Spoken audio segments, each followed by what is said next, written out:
Exam review, section 3.2, question number 4. Give an example of a function that has the following domain. So the first one here, we have the domain is all of the real numbers except for -9 and +2, which means I can create a function f of x with these numbers removed from the domain. So the easiest way is to use denominators. And the first number is -9. So what I want is I want x to not equal to -9, and I want x to not equal to 2. If I reverse this by making this side, the right-hand side 0, I need to add 9 to both sides. So this is going to give me x plus 9 not equal to 0. The second one, similarly, I will subtract 2 from both sides, so I get x minus 2 is not equal to 0. So the two factors are going to be x plus 9 and x minus 2. And that is the function. The next one, the domain here is x such that x is greater than or equal to 2/3. So that is basically the inequality. Now, I want to make the right-hand side 0. Again, I want to make this side 0. So the first step that I'm going to do, I'm going to actually multiply both sides by 3. So I will end up with 3x greater than or equal to 2. And now I want to remove the 2, so I will subtract 2 from both sides.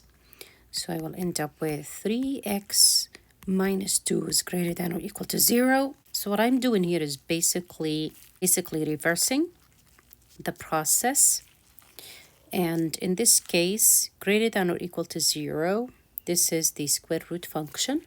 So I can write a function f of x equals the square root of 3x minus 2.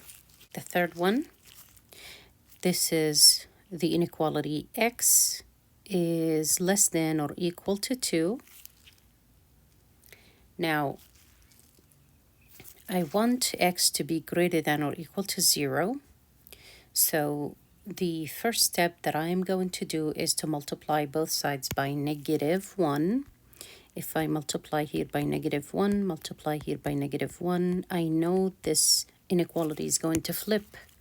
So -x is greater than or equal to -2.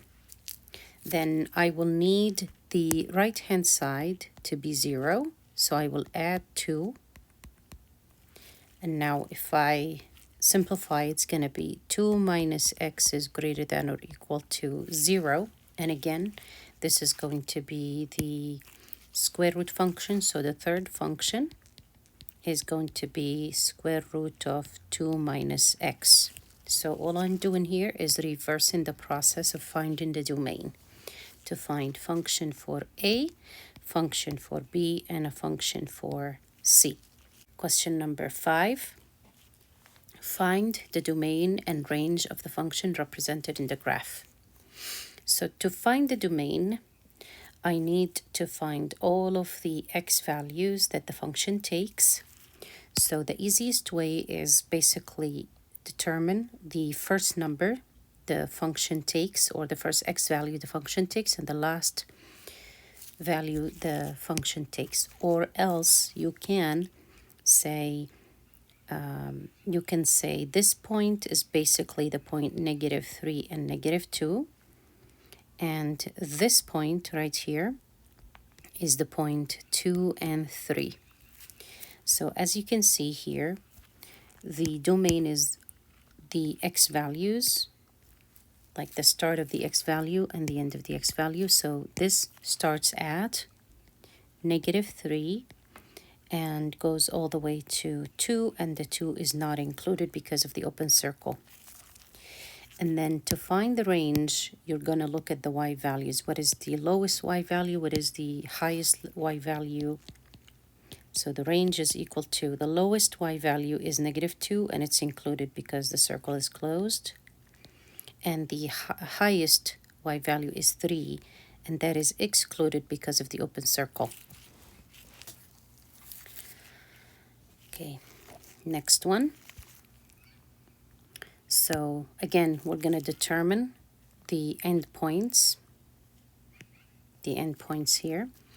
So in this case, we're going to look at the smallest x value for the domain. So to determine the domain, we're going to look at the smallest and the highest x values. The smallest x value is -3, and it is not included because of the open circle. And the highest point is 0, and it's included because of the closed circle. When it comes to the range now, this point is no longer useful. This point right here is no longer useful because it's not the lowest value for y. So what is the lowest value for y? It is this point right here. And this point is basically at -4. So that is the lowest value for y. So now the lowest value for y is -4, the highest value is 0, which means the range is -4, because this point is included since the graph passes through that point and goes all the way to 0, which is included as well because of the closed circle. The last one. So notice how here we do not have a minimum value for x. The smallest value for x does not exist because the graph just keeps going. And we don't have the smallest value for x on the other side because the graph continues to -infinity. So in this case, we're going to say the lowest value for x is -infinity, and the highest value for x is the function goes to +infinity. The range, if you notice, on the y-axis, the function just keeps going. So there is no minimum value for y, which means range y starts from -infinity. But the highest value for y is this line right here, which is the 3, so the 3, and it's included because of the closed circle. So that is the domain and range for that function. Question number 6. For the piecewise function, find the specified function values. So we have a function that is defined with 3 rules. The first rule is 3x plus 6 for x is less than or equal to 0. The second rule says 6 minus 3x for all of the x's that are greater than 0 and less than 3 strictly, which means 0 and 3 are not included. And the last rule says f of x is equal to 7 for x is greater than or equal to 3.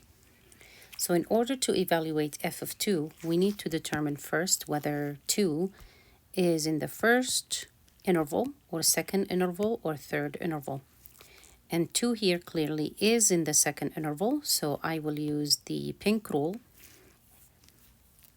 in order to evaluate the function. So f of 2 is going to be 6 minus 3 times 2, so I just replace x with 2. And that gives me 6 minus 6, which is equal to 0. So the final answer here is 0.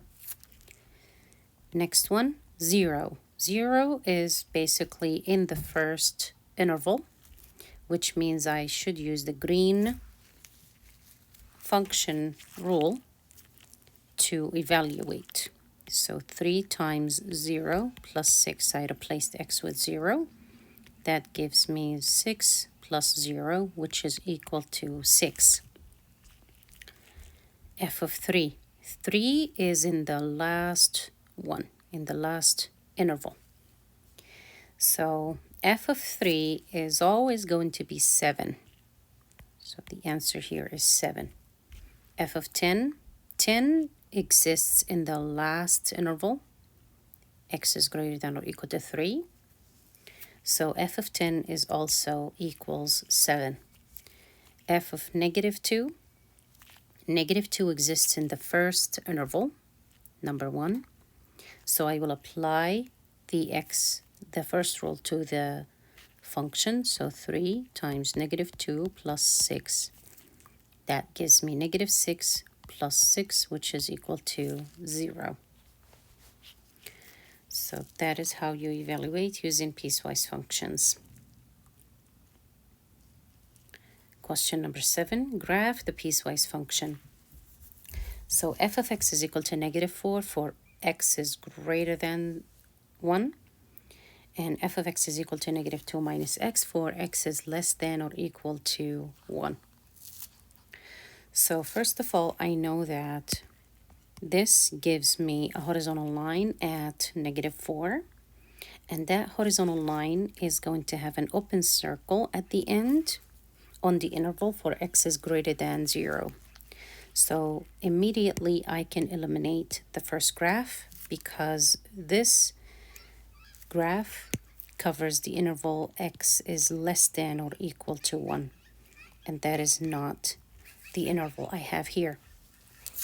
So it's either this graph or the next graph. Now, the second graph has a closed circle here, as you see. So this interval is over x is greater than or equal to 1,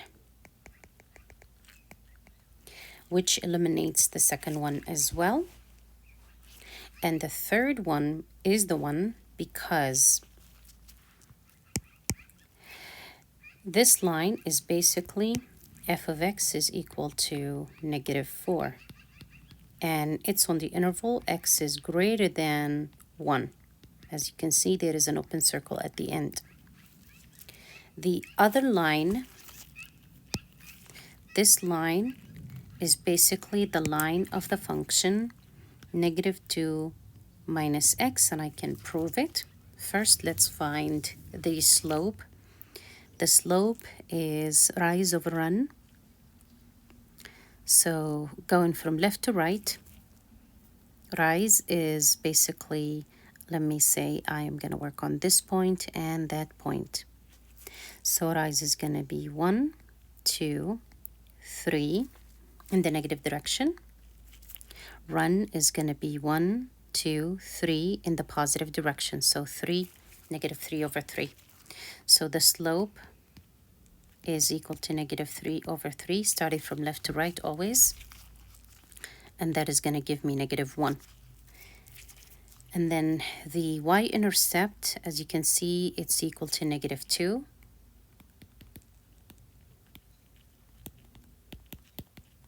Which is the b value, basically. So this is m, and that is the b value. So I can write the line as f of x equals mx plus b, which is equal to -1x minus 2. The b is -2, and the slope is -1. So I just substituted those two. I ended up with the same line. Now, the interval is x is greater than or equal to 1 because of the closed circle at the end here. So that is basically the rule of this function. So it is this graph, not this one, not this one. It is the third one. Question number 6, write the piecewise function from the graph below. Now, I can do it two ways, and I would like to do it two ways. One way is basically using the slope and the y-intercept, and the other one is using the slope point formula.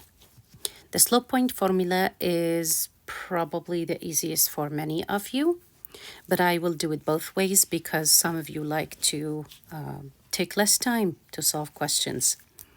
So the function that I'm looking at has two lines. Here is one line and here is the other line, which means we need two rules for the functions. So f of x is equal to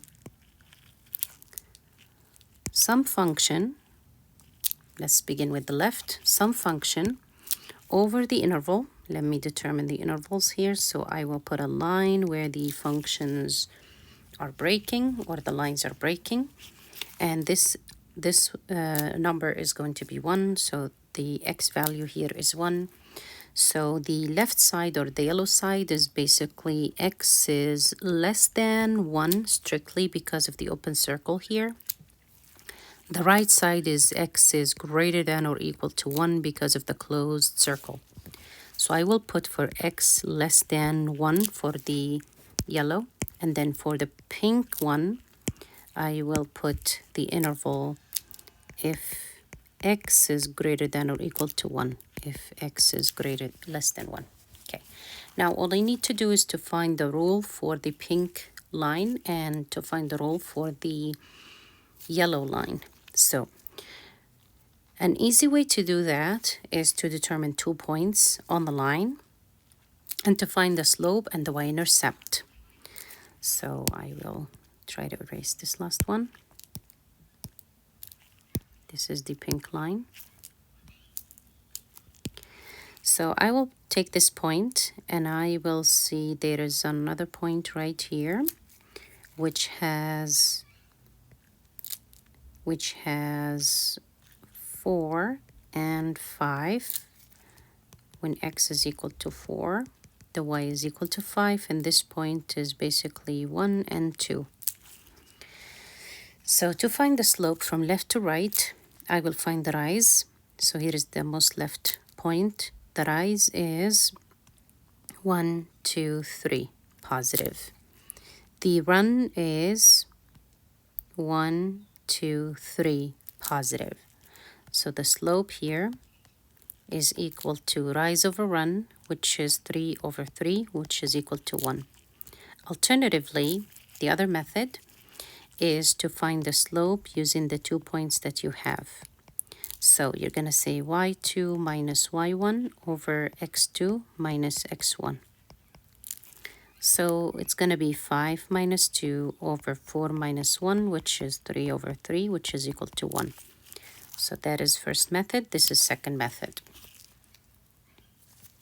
Now, if I imagine that there is an extension of the line here, you will see that the y-intercept is equal to 1. So I would say b is equal to 1.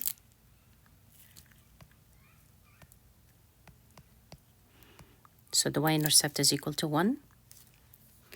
And I would say that the rule of the function is going to be f of x equals mx plus b. M is the slope, by the way. And I found b as well. So it's going to be 1 times x is x, and then plus 1. So this is the first method using the slope-intercept formula. Using the point slope formula or slope point formula, you're going to use y minus y1 equals m times x minus x1. And that is going to lead to y remains because that's a variable, minus y1. Let's use the first point here. So y1 is going to be 2 equals m is 1 times x minus x1, which is going to be 1. There is no point of distributing the 1 inside because 1 times anything is the same. So this is going to become y minus 2 equals x minus 1. Eventually, we want to write y in terms of x, so we need to add 2 to both sides of the equation. And that is going to give me y equals x plus 1. Negative 1 plus 2 is positive 1. So now I can just replace y with f of x. So f of x is equal to x plus 1. Notice how we have the same. Here is the function that I found, and here is the function I found. So that part is going to be x plus 1. Never mind, it's just, so actually that is pink. I did the pink first, so that is the pink part. X plus 1. Now I will erase, and I will do the yellow part. I'll do the yellow part. So the first point here is 1 and -3, and I'll take this point as well, which is 0 and -1. Now rise is going to be from left to right, from the left point to the right point. I will go down 2 points, which makes the rise -2, -2, and the run, I will go to the right 1 unit, which means the run is 1. So the slope equals -2/1, which is equal to -2. The second method is to say the slope is y2 minus y1 over x2 minus x1, which will give me -3 minus -1 over 1 minus 0. So that is -3 plus 1 over 1, which is -2 over 1, which is -2. So the slope is the same. The y-intercept b is equal to this point right here, which is -1. So I can write the equation f of x equals mx plus b, and that is equal to -2x plus -1, which is -1. So that is the function rule. I will use another method. It's the same, but you can pick one. You don't have to do both methods. You just pick one. I will do the second method, which is the slope point formula. So y minus y1 equals m times x minus x1. I will use this as x1 and y1. So y minus y1 is -3 equals -2, which is the slope, times x minus x1, which is 1. Now I will distribute the -2 inside. So I will end up with y plus 3, negative times minus times negative is positive, equals -2x plus 2. Now all I need to do is to isolate the y, or write it as y equals mx plus b. So that will give me y equals -2x, positive 2 minus 3 is -1. And now I will change y to f of x. So f of x equals -2x minus 1. Notice how it's the same rule that I came up with before.